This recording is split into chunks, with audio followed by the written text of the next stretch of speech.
Muy buenos días y bienvenidos a este canal. Mi nombre es Encarnación Troyano y en el vídeo de hoy vamos a continuar con el tema 7 de las oposiciones para auxiliar administrativo de Torrós, en Málaga, y vamos a continuar con la parte segunda de la Ley 7/2021 de 1 de diciembre de impulso para la sostenibilidad del territorio en Andalucía. En este vídeo vamos a estudiar todo lo referente al régimen urbanístico de la propiedad del suelo.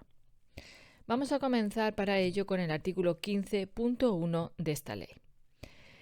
Este artículo establece que cuando una ley o un plan urbanístico asigna a un terreno una clasificación, por ejemplo, si es urbano, urbanizable o no urbanizable, una categoría, por ejemplo, si es suelo rústico protegido o suelo urbano consolidado, etc., o cualquier otra determinación de ordenación, por ejemplo, qué se puede construir, con qué altura, para qué uso, esa decisión obliga al propietario y fija qué se puede hacer o no en ese suelo. Por lo tanto, la norma que define qué tipo de suelo es y qué reglas urbanísticas le aplican son obligatorias. Los propietarios deben respetarlas. El plan dice para qué puede utilizarse el terreno, por ejemplo, residencial, comercial, agrícola, equipamientos o, por ejemplo, zonas verdes. Y determina cómo debe servir ese suelo al interés general y no solo al interés privado del dueño. La propiedad privada no es absoluta, es decir, lo que un dueño puede hacer está limitado por esas normas urbanísticas. Vamos con el artículo 15.2. Este artículo establece que la edificabilidad no se puede convertir en un derecho real aprovechable si no se cumplen estas condiciones. La primera condición establece que, aunque un plan urbanístico diga que en un terreno se podría construir, que estaríamos hablando de edificabilidad, eso no significa que sea un derecho del propietario. Es decir, si el plan permite, por ejemplo, construir 3 plantas, eso no convierte automáticamente esa posibilidad en algo que el dueño ya posea, como un derecho patrimonial, como si fuera parte del valor inherente de su propiedad. La segunda condición establece que la edificabilidad solo se convierte en un derecho real cuando se construye efectivamente. Solo cuando el propietario materializa la edificabilidad, haciendo el proyecto, obteniendo licencia o construyendo, se considera que esa capacidad tiene valor patrimonial pleno. Y la tercera condición establece que para poder aprovechar esa edificabilidad, el propietario debe cumplir antes con todas las obligaciones urbanísticas. Entre esas obligaciones destacan las siguientes: ceder suelo para calles, parques o equipamientos, participar en gastos de urbanización, ajustarse a la normativa estatal y autonómica, y cumplir con cargas y deberes según la clasificación del suelo. Es decir, que un plan permita construir no significa que ese derecho ya sea del propietario. Solo se convierte en un derecho patrimonial cuando se materializa y siempre después de cumplir todas las cargas y obligaciones urbanísticas. Vamos a ver esto con un ejemplo. Imagina que Juan tiene un terreno en la afuera del pueblo. El plan urbanístico dice que en ese terreno se podrá construir una vivienda unifamiliar. Eso es la edificabilidad prevista por el planeamiento. Pero esto no significa que Juan ya tenga un derecho patrimonial para construir. Es solo una posibilidad teórica que establece el plan. Para que Juan pueda realmente construir, primero debe cumplir ciertas obligaciones urbanísticas como son participar en la urbanización, es decir, calle, alcantarillado, alumbrado, etc. Ceder una parte del terreno para zonas públicas si es necesario, pagar su parte proporcional de los costes de urbanización y presentar un proyecto y conseguir una licencia. Mientras no haga todo eso, su edificabilidad no se considera un derecho patrimonial consolidado. Solo cuando Juan cumple estas cargas y obtiene la licencia y empieza a construir, entonces la edificabilidad pasa a ser un derecho real del propietario. Ahora sí forma parte tangible del valor de su propiedad. El punto 3 del artículo 15 establece que el subsuelo, que es lo que hay debajo del terreno, como por ejemplo sótanos, aparcamientos, túneles, tuberías, red eléctrica, etc., no se puede usar libremente, sino que está sujeto a varias reglas y limitaciones. Lo vamos a desglosar este punto para que lo podáis entender mucho mejor. El subsuelo solo puede usarse según lo que diga el plan urbanístico y las leyes. No se puede excavar o construir bajo tierra sin cumplir lo que el plan permita. Hay zonas del subsuelo que deben protegerse porque pertenecen al interés general, por ejemplo, zonas de agua pública, infraestructura o zonas protegidas. Si pasan tuberías públicas, cables o una galería de servicios, por ejemplo, el propietario tiene limitaciones. El subsuelo debe quedar disponible, si es necesario, para instalar redes como alcantarillado, electricidad, gas, fibra óptica o túneles de transporte. Eso puede restringir lo que un propietario puede hacer bajo su terreno. Si hay restos arqueológicos o posibilidad de encontrarlos, es obligatorio protegerlos. Esto puede impedir o limitar excavaciones.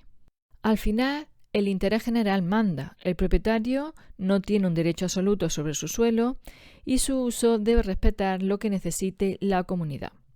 Vamos a poner un ejemplo.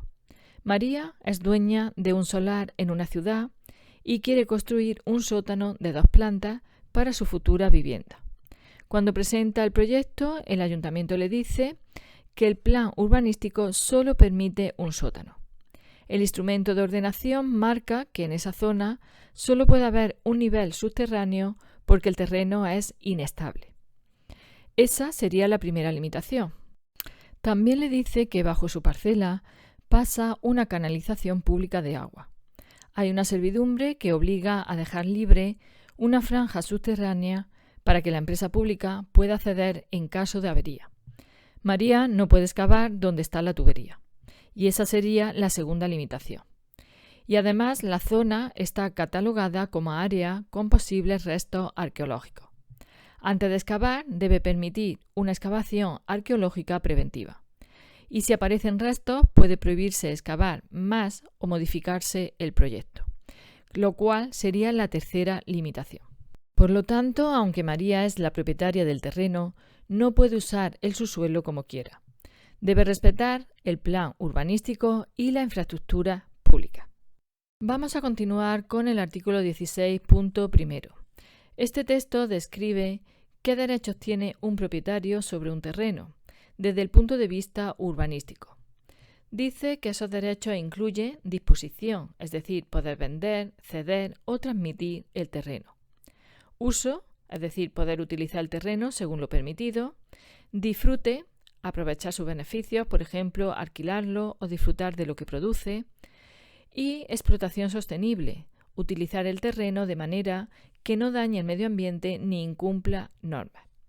Pero este punto aclara algo muy importante, y es que establece que estos derechos no son absolutos, sino que depende de la clasificación del suelo, si es rústico, urbano, urbanizable, etc. También depende del destino que el planeamiento le asigna, si es para vivienda, para una industria o una protección ambiental. Y depende también de la ley aplicable, especialmente la ordenación territorial y urbanística, que regula qué se puede hacer y qué no. Vamos a ver esto con un ejemplo. Imagina que Ana es dueña de un terreno. Ese terreno está clasificado como suelo rústico protegido, según el plan urbanístico de su municipio. Ana, como propietaria, tiene derechos sobre el terreno, como puede ser disponer de él, es decir, puede venderlo, puede usarlo, es decir, puede pasear, cultivar para su uso personal, poner una caseta pequeña para herramientas, puede disfrutarlo, es decir, puede aprovechar los frutos o alquilarlo para actividades permitidas, o puede explotarlo de manera sostenible, es decir, puede realizar actividades agrícolas respetuosas con el medio ambiente. Pero el plan urbanístico dice que ese terreno no puede usarse para construir casas, ni para instalar un negocio, ni para hacer urbanizaciones importantes. Entonces, aunque Ana sea la propietaria, sus derechos están limitados por la clasificación del suelo y por la normativa urbanística. Seguimos con el artículo 16, su punto segundo. Este párrafo dice que el derecho de propiedad sobre un terreno no es ilimitado, sino que llega solo hasta donde el plan urbanístico y las leyes digan, tanto hacia arriba, que estaríamos hablando del vuelo, como hacia abajo, que estaríamos hablando del subsuelo. Vamos a explicar este punto por parte. Cuando se refiere a las facultades de la propiedad del suelo que alcanzan el vuelo y el subsuelo, se está refiriendo a que el propietario tiene derechos sobre lo que hay encima del terreno, es decir, edificaciones, altura, aire útil, y debajo del terreno, como son los sótanos, excavaciones, etc. Pero que esos derechos no llegan infinitamente, sino solo hasta el límite que marque el plan urbanístico. Por ejemplo, el plan puede decir que la altura máxima sea 3 plantas o, por ejemplo, puede decir que la profundidad máxima sea para un sótano. Cuando establece con las limitaciones y servidumbres que requiere la protección del dominio público, se está refiriendo a que además el propietario debe respetar servidumbres de paso, de tuberías, cables, alcantarillado, etc. Y limitaciones como por ejemplo para proteger bienes públicos, carreteras, ríos, infraestructuras, etc. Por ejemplo, Pedro es dueño de un terreno en una ciudad y quiere construir. El plan urbanístico dice que en su zona solo se permiten 2 plantas. Aunque Pedro sea el propietario, no puede construir 3 o 4 plantas, porque su derecho al vuelo está limitado por el plan urbanístico. El derecho del propietario llega solo hasta la altura que marca ese plan. Pedro también quiere hacer 2 sótanos, pero el plan urbanístico solo permite 1, porque debajo pasan tuberías de alcantarillado que son dominio público. Además, debe dejar una franja sin excavar para no afectar a esa infraestructura. El subsuelo también está limitado por la servidumbre del dominio público. Vamos con el artículo 16, su punto tercero. El texto dice que entre los derechos que tiene un propietario del suelo también se incluye el derecho a participar.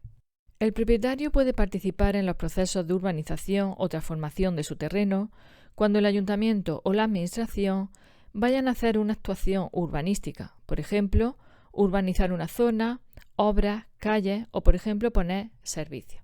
Si la ley lo permite, el propietario puede proponer o impulsar un proyecto urbanístico para transformar el suelo. Por ejemplo, urbanizar, reparcelar, ejecutar obras de urbanización, iniciar planes parciales, etc. Pero siempre siguiendo el procedimiento y las condiciones que marca la ley. Por ejemplo, Ana es propietaria de un terreno en la afuera de la ciudad que actualmente es suelo rústico, pero el ayuntamiento ha aprobado un plan para transformarlo en suelo urbano. Ana puede participar cuando el ayuntamiento haga el proceso de urbanización para abrir calles, poner alumbrado, alcantarillado, zonas verdes, etc., en reunión y decisiones sobre cómo se van a ejecutar las obras. Puede recibir información sobre el reparto de costes y beneficios y su opinión y consentimiento son tenidos en cuenta según la ley. Y en cuanto al derecho a promover, si Ana quiere y la ley lo permite, puede proponer reparcelaciones que organicen mejor la parcela para construir y puede proponer obras de urbanización de calles y servicios antes de que el ayuntamiento lo haga. Todo esto siempre cumpliendo la normativa y el procedimiento legal. Vamos con el artículo 17, vamos a comenzar por el punto primero. El texto dice que junto con los derechos del propietario del suelo existen deberes que forman parte de la propiedad urbanística. Es decir, ser dueño de un terreno no solo da derechos, sino que también obliga a cumplir ciertas responsabilidades según la ley y el plan urbanístico. Vamos a desglosarlo por puntos. El primer punto se refiere a conservar y mantener el suelo y su masa vegetal. En este caso, el propietario debe cuidar el terreno, mantener limpio ese terreno, estable y proteger la vegetación si la hay. También debe preservar cualquier otro valor del suelo, por ejemplo, árboles protegidos o zonas verdes. Y todo esto según las reglas del planeamiento y leyes específicas. Otro de los puntos sería destinar el suelo a su uso previsto y conservarlo. Si el terreno está clasificado como residencial, industrial o agrícola, debe usarse solo para ese fin. También debe mantenerse en buen estado cumpliendo el deber de conservación que establece la ley.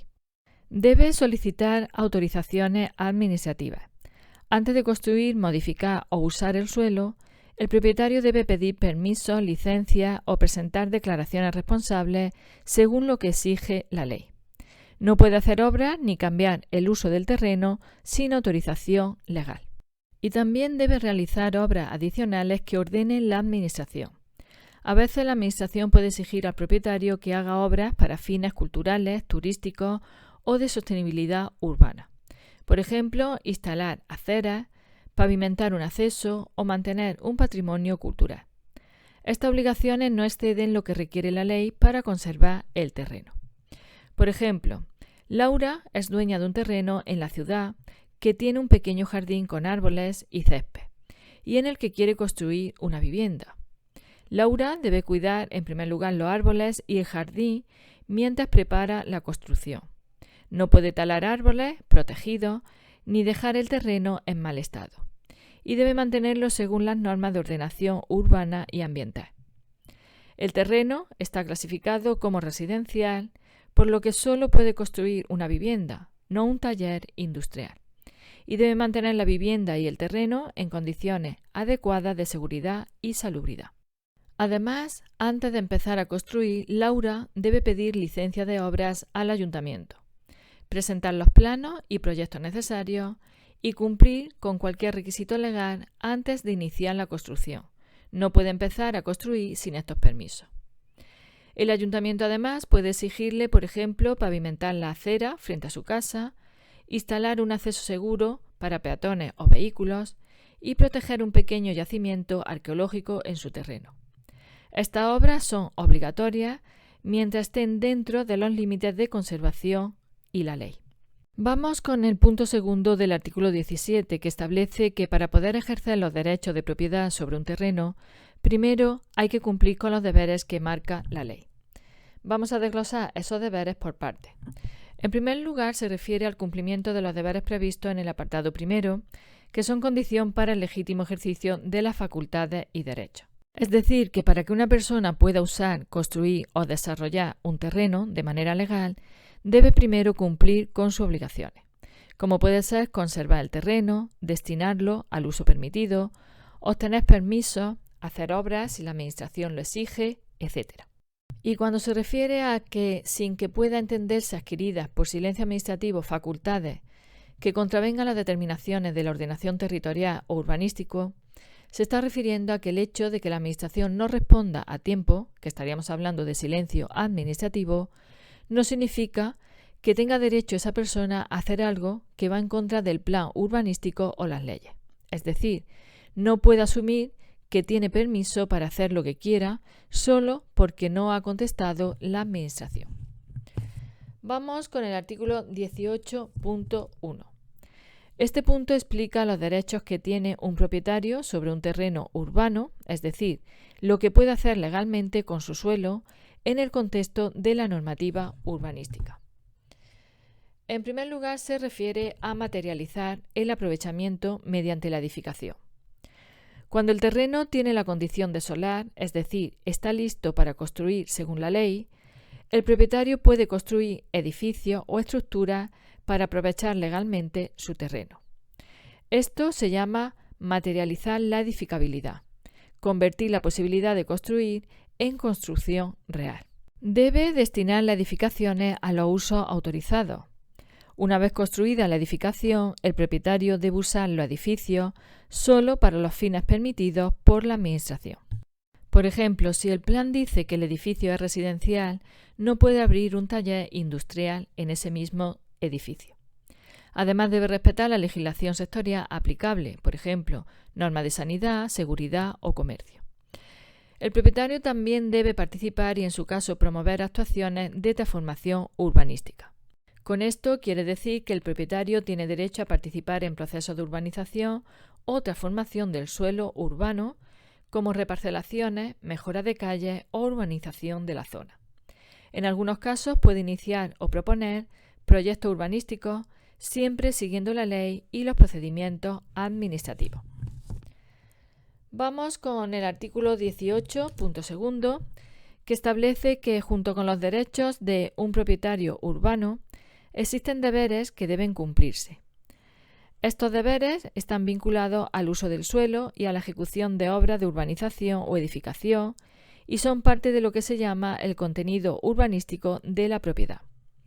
Son los siguientes. Ejecutar la urbanización complementaria.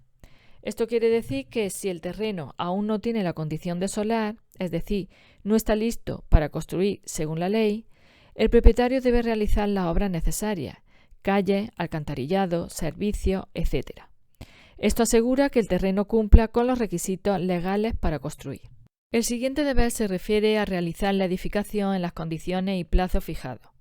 Una vez que el suelo es solar, el propietario debe construir respetando la normativa, tanto en el diseño, altura, uso, como en los plazos establecidos por el plan urbanístico.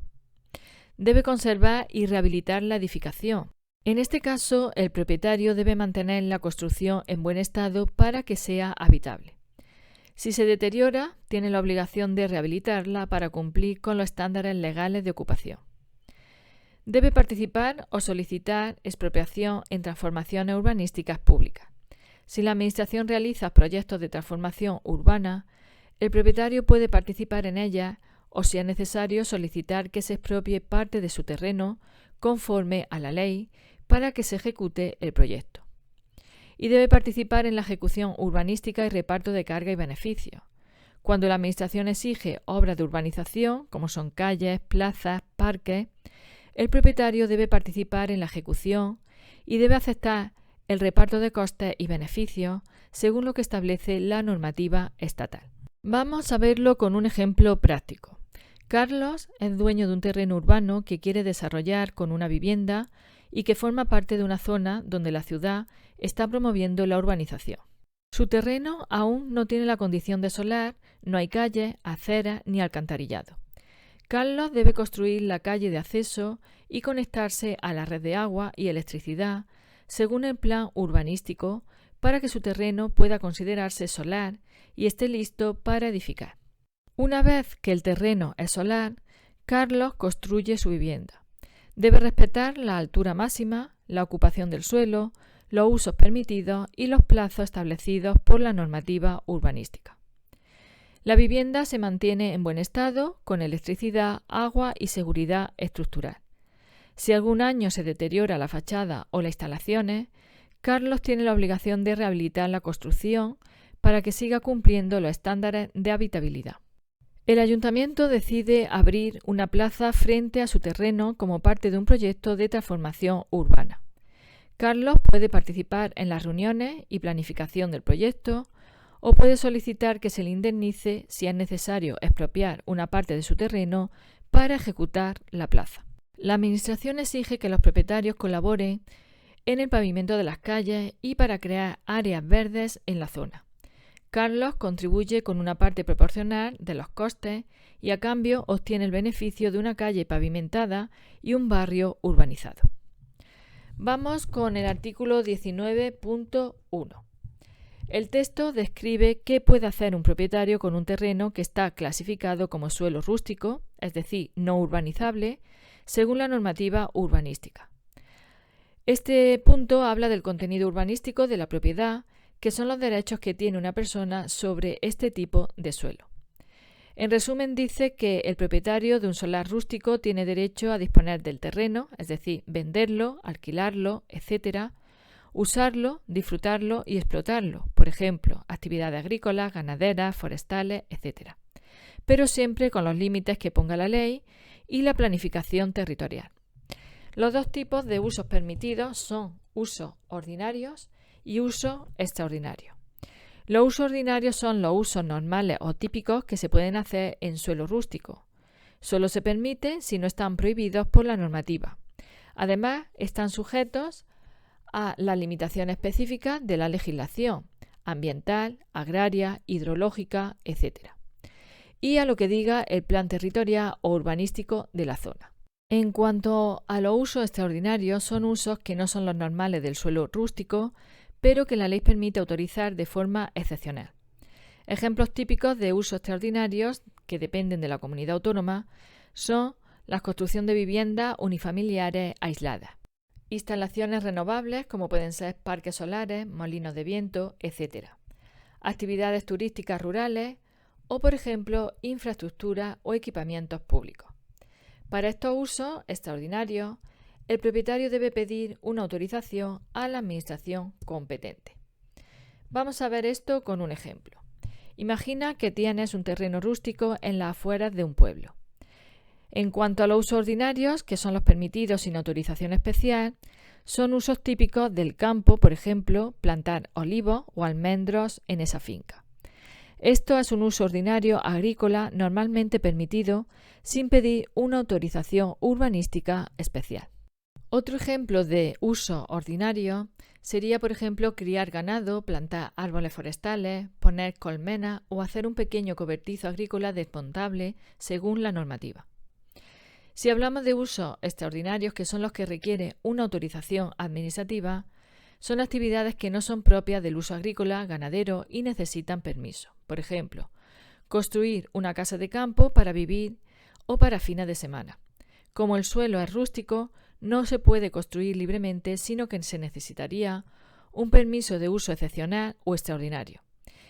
Y cumplir con requisitos como superficies mínimas de parcelas, impacto ambiental, distancia a caminos, etc. Vamos con el punto segundo del artículo 19. Este punto habla de un derecho que incluye participar en las actuaciones de transformación urbanística, es decir, en procesos como desarrollo, reformas, planes urbanísticos, cambios de uso del suelo, etc., según lo que establece la ley, sus reglamentos y los planes de ordenación del territorio y urbanismo. Por ejemplo, imagina que el ayuntamiento quiere convertir un terreno agrícola en un nuevo barrio con viviendas, parques y comercio. Para hacer eso se inicia una actuación de transformación urbanística. Según la ley, los vecinos, propietarios de terrenos y otras personas interesadas tienen derecho a participar de las siguientes formas. Pueden presentar alegaciones cuando se publique el proyecto. Pueden consultar los planos y documentos del futuro barrio. Si son propietarios de parcelas afectadas, pueden participar en la junta de compensación o en el sistema de actuación que se establezca. Y pueden opinar o proponer cambios dentro de los plazos legales. Vamos con el artículo 19, su punto tercero. Este punto establece que en los suelos rústicos, especialmente protegidos o preservados, por ejemplo, espacios naturales, zonas agrícolas de alto valor, áreas de protección ambiental, los derechos que tienen los propietarios o usuarios están limitados por la obligación de proteger y mantener los valores que motivaron esa protección. Es decir, no se puede hacer cualquier cosa, aunque esos derechos existan. Solo se permite lo que no perjudique la naturaleza, el paisaje, los recursos o los motivos por los que la zona fue protegida. Además, establece que los planes de ordenación de recursos naturales tienen más fuerza legal que otros planes urbanísticos o territoriales. Esto significa que si un plan urbanístico permite algo, pero el plan de ordenación de recursos naturales lo prohíbe, manda este último. Vamos a verlo con un ejemplo. Imagina un terreno que está dentro de un parque natural. Suelo rústico, especialmente protegido, es de lo que estaríamos hablando, porque tiene especies animales importantes y un ecosistema frágil. Aunque un propietario tenga derechos generales sobre su terreno, no puede construir una casa, abrir un camino o cortar árboles solo porque sí. Todo lo que haga debe respetar los valores que motivaron la protección del parque natural. Si existe un plan de ordenación de recursos naturales que dice que no se pueden construir edificios nuevos, pero un plan urbanístico municipal dice que sí se podría, prevalece el que protege la naturaleza. Y por último, nos queda por estudiar el punto 4 del artículo 19. El texto explica qué obligaciones, es decir, qué deberes, tienen los propietarios del suelo rústico según la ley urbanística. No son derechos, sino obligaciones que deben cumplir por el hecho de tener un terreno rústico. El primero sería el deber de conservación. El propietario debe mantener el suelo en buen estado.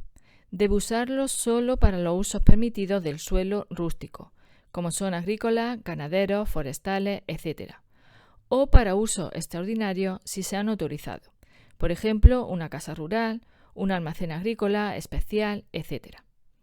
Debe contribuir a proteger el medio ambiente y el paisaje, y debe conservar las construcciones que ya existen para evitar riesgos a otras personas o daño al interés general.